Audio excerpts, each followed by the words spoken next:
everybody, Elizabeth Hines here from Our Paleo Family, Autoimmune Free Cooking Club, Total Wellness Health Coaching, all those places. At the end, I'll tell you where you can find me on the internet. And I have been away for a little while, but I have started making videos for you again. And so I hope that you have enjoyed those. It's summertime when I'm recording these. Hopefully it'll be summertime when I get them out to you. And so I hope you've enjoyed some of the sort of the bounty of summer recipes I have been bringing to you. If you're brand new here, thanks for joining me. Like I said, I'm Elizabeth. I'm a functional medicine health coach. Functional medicine is how we look for the cause of a problem and treat that rather than treating the symptoms. And a health coach is somebody who helps you make the changes that you have to make if you want to kind of live the functional medicine lifestyle.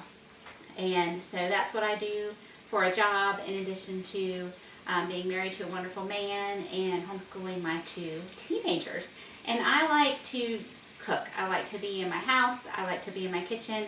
I like to do things from scratch as much as possible because we are managing our health with diet and lifestyle, and so we try to eat stuff that tastes really good, but that is also really good for our bodies. And I have a great new adventure for all of you, and I hope that this is the first recipe of many using gluten-free sourdough. So we have been paleo for a long, long time. As I'm cleaning these cherries, I'm going to kind of talk to you about that.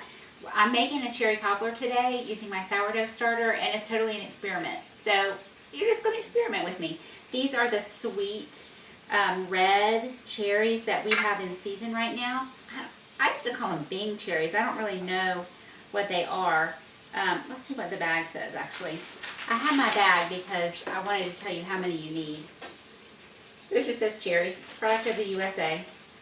When I was young anyway, they were always called Bing cherries. But you know, these bags will have grapes in them, sometimes cherries, you know, this kind of thing at the grocery store. So how many I had was about, this bag, about 3/4 full. But it's one of those recipes that's kind of loose, which is a good thing since we're making it up as we go along. And I'm going to just be pitting these, and then I will slice them in half. So when we first started kind of managing our health with diet and lifestyle, we were paleo, which is all grain-free and dairy-free. And that's been about 10 years now, and we've progressed to being, strictly gluten-free for sure. Some grains I personally don't tolerate, like corn, but we eat a good amount of rice, and we do some gluten-free stuff, which is all grains, right? Usually rice flour, but some different ones as well. And I have found this new YouTube channel. She's not new. She's been around for a long time. And I highly recommend it. If you have, I'm probably late to the party, but if you haven't found Farmhouse on Boone, visit Farmhouse on Boone. I don't know Lisa. One day it showed up in my YouTube feed, and I thought, I like this girl. I like what she's doing. And she was cooking with sourdough all the time. And I thought, I never even thought about sourdough. Let me grab my skillet off the stove real quick. So I have loaned my little countertop burner to a friend who is in the midst of a kitchen renovation. So sorry, I've got to go back and forth to the stove. So I went ahead and I have pitted and sliced in half most of these cherries, but I just wanted to show you my little pitting machine. And I have 3 tablespoons of butter, grass-fed butter in here, and I'm just going to cook those down while I make the topping. So I need to add these to it, so I brought it over. This pitter thing I got from Amazon, and I will link it. You can buy cherries already pitted, but these fresh ones, you can't. At least I've never found them pitted. Maybe some gourmet store you can find them. They probably cost you an arm and a leg. So this one we'll do 6 at a time, and this comes off, and the pits fall down in there, and it'll lock. So it's a sort of a medium-sized thing to have to store in your kitchen, but I started making these cherry recipes, and we've all loved them. We all love the cherries, and don't like people eating them and then spitting the pits out. So like, let me just invest, I think it was $10 maybe, something around there, for this cherry pitter. And I'll show you when I go to slice them in half. Occasionally it'll miss one, and occasionally it'll be real hard to push through like that, but it's not generally that difficult. Anyway, so I was watching Lisa on Farmhouse on Boone. She was using her sourdough for just about everything, it seemed. And I thought, she's not gluten-free. They use mostly einkorn flour, so kind of ancient grains. But she uses a lot of wheat, too. She grinds her own wheat. But it just got me thinking about sourdough. So the thing about sourdough is that it's fermented. So you're catching the wild yeast that's in the air from wherever you are, and you're using flour and water. That's it, and it ferments. Well, unless you've been living under a rock, you've probably heard that eating fermented foods are good for you. Sauerkraut, you can ferment just about anything. So this one I can tell the pit's still in there, so I'm having a hard time cutting through it.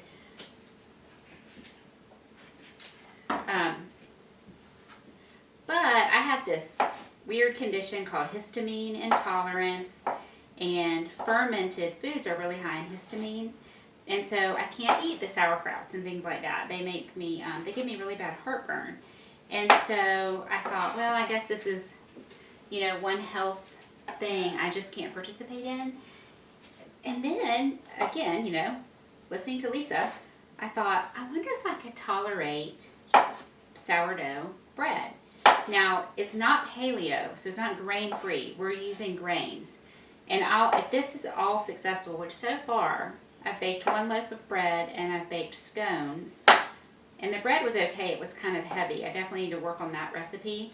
But the scones were amazing. And this cobbler we're trying. And so, fingers crossed. I think it's going to work. I will start sharing all the process with you. But I have found always with even paleo baking, using a combination of flours yields the best results. So like typical paleo baking, I will use arrowroot and almond flour. But for gluten-free baking, I'll use an even greater variety. Let me clean up. So this is my large cast iron skillet. I like to use my cast iron just because I can bake this. And you don't actually have to cook your fruit ahead of time, but these cherries in particular don't soften a ton, and so I wanted to just cook them down a little bit. So I'm going to let them cook. That's just maybe 2 tablespoons of maple syrup and about a tablespoon of arrowroot. And I'm just going to cook this on the stove while I make the sourdough topping. And then we'll pop it in the oven for about 20 minutes. So for my particular sourdough, I just kind of went crazy. Actually, let me look at my list because I won't remember. Typical gluten-free flours that I have used a lot: tapioca, potato starch, white rice flour, and sorghum. I use those. And then new to this whole sourdough process, I included buckwheat and teff. And teff is a grain from Ethiopia. I didn't know anything about it, honestly. I'd heard of buckwheat because, like, if you go to a crepe place, that's what they typically use. If they'll have a gluten-free crepe, they'll use buckwheat flour. It has kind of a nutty flavor. A lot of these gluten-free grains have kind of a nutty flavor. So anyway, I used those 1, 2, 3, 4, 5, 6 types of flour to make my gluten-free flour blend to make my starter. And so here's my starter. It's been going for about a week now, and it's doing really well. I keep it on the counter in this big mason jar. I'm going to get a shorter, wider one because I thought, oh, this long one will be great, but it's actually not. It's a little bit difficult to work with. But a glass jar, my flour and water. I put my rubber band on each day when I feed it to see how much it has grown. And usually I wipe it down a little bit better, but I'll clean the edges of my jar just kind of with my rubber spatula. And then it will leave a line, because you want it, when it's healthy and active and you can start using it, you want it to double. And the gluten-free doubling is a little tenuous, and so it'll double and then shrink down pretty fast. So you can kind of see the residue on your jar. Anyway, here's my sourdough starter. The part of the process is that you have to feed it. Sorry, I just made salsa, so I keep finding pepper seeds everywhere. You have to feed your starter, and you discard some unless you're baking with it. And in the beginning process, you see it's kind of elastic. It feels glutinous. There's no gluten. So initially, when it is first active, not yet active, you're just starting, you're really just throwing away part of your mixture each day. We can get all into that when I do a full sourdough toast. But anyway, so you have what's called your sourdough discard, and this is a discard recipe. The scones I made were a discard recipe. I'll have to do that video for you for sure because they were so good. So this is just the starter discard.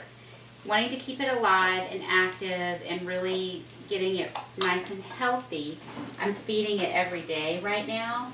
And you would be feeding it a ton. You kind of need to feed it equal amounts to what you have. So if you have a cup of starter in there, you need to add a cup of flour and a cup of water. And that just gets expensive and kind of crazy. And so you discard some of your starter so you have a smaller amount. So I've been trying to get mine down to about a half a cup, 3/4 of a cup, and then I'm feeding it a half a cup at a time. So I just wanted to mix those eggs in because they were cold, and I'm going to add coconut oil, and I don't want my coconut oil to solidify. So anyway, so this is what I would have discarded, but I thought, no, I'm not going to throw it out because it's active now, and I want to do something with it. So we're going to do this skillet cobbler. So I had a 1.5 cups of starter, 3 eggs. I like almond flavoring with cherry. You might not, but I love that flavor. Actually, I'm going to put a little bit in my cherries, and I'm going to put a little bit in my topping, and just mix that in. I want 2 teaspoons of baking powder and a little bit of maple syrup. These cherries are really sweet. I actually would really love to make this sometime with sour cherries. I'm from Ohio, and that's what I grew up eating, pie with sour cherries. And actually, I wanted them so badly, I ordered some online from Michigan. It's like, oh, I'm going to order some cherries. My dad loves cherry pie. That'll be a nice surprise for him, too. And, of course, it's expensive. So when I went to complete my order, I saw that it was going to cost $100 for just the shipping. Actually, I did complete the order, and something messed up, and they had not shown me the correct shipping price when I checked out. And so I had to call and promptly cancel that order. So no sour cherries for us. They're actually very hard to find here. Occasionally you can find them canned, but even that is not common. So it's the sweet cherries. They're pretty sweet. So we don't need a ton of added sweetener. That's just to our family's taste. And certainly if you wanted to serve this with ice cream, which is, standard for cobbler, then you could maybe even add no maple syrup at all. So I added just a tablespoon, maybe 2 at the most, to the cherries, and then 2 to 3 to the cobbler. So you see how that cooked down? You can see how it's kind of stringing a little bit. That's the arrowroot thickener. So just kind of smooth that out. I'm just going to use the same spatula. It does not matter. And then I'm going to pour this on top.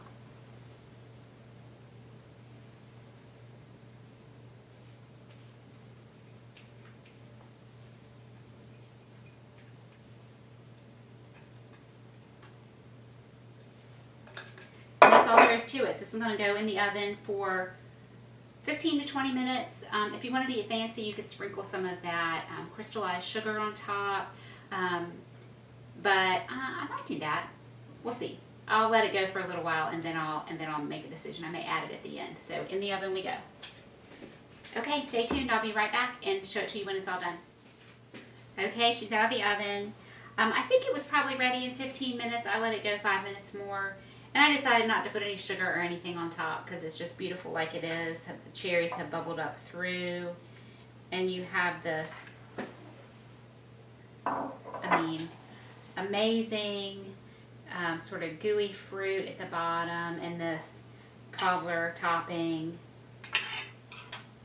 You could, depending on what you like, you could do more fruit or less fruit. You could do a little bit more of the topping or a little bit less of the topping. Some people are crust people, some people are filling people. We kind of like a balance, but you can certainly tailor that. So I have been making a different kind of cobbler, a Paleo Cobbler with a real simple biscuit-like topping. I don't remember the exact recipe. It's mostly almond flour, and it's delicious. We have really loved it, and I tried it being real simple and not cooking the cherries and before it goes in the oven, and it tasted great. But the cherries just didn't really cook down in the time that it took for the biscuit topping to bake, so I definitely prefer them a little softer like this.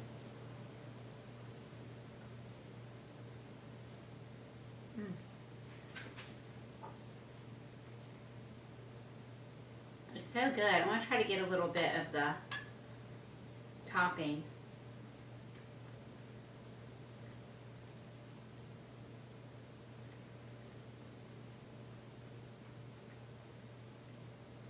It's that sort of cakey, it's not sweet.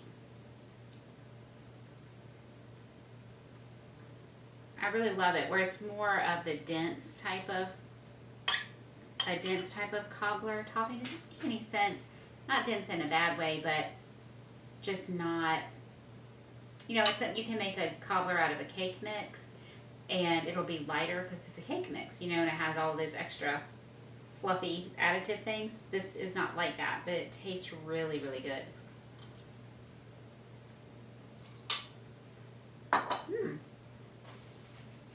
So our experiment worked. I would definitely feed this to company for sure. It's delicious just like it is. It's not too sweet, and it would also be, of course, amazing with ice cream if you wanted to add that. So thanks for following along with me on this sourdough experiment today. I hope you liked this video. If you did, you can find me at totalwellnesshealthcoaching.com. I'll have a link down below. If you kind of fall down the YouTube rabbit hole of old videos, most of them are probably going to link to my old website, which is Our Paleo Family, and that website is gone. So it will just automatically redirect you to Autoimmune Free Cooking Club, which was what Our Paleo Family kind of turned into, and that was a membership site, and it is no more. It still exists, but it's kind of archived at this point, and because it was private for those members, there is a little bit of content on there that is for free for anyone, but it is mostly archived and private for the people who paid for it for years. So as I'm creating new recipes, they are going on my health coaching website, which is totalwellnesshealthcoaching.com. So that's where you'll find a printable version of this one. And I hope then you find this cobbler in your kitchen, and I hope that you love it. Thanks for watching today, everybody. And if you like this video, please don't forget to subscribe. Hit that little bell icon so you'll get notifications when new videos go up. I hope you have a great day, and see you next time.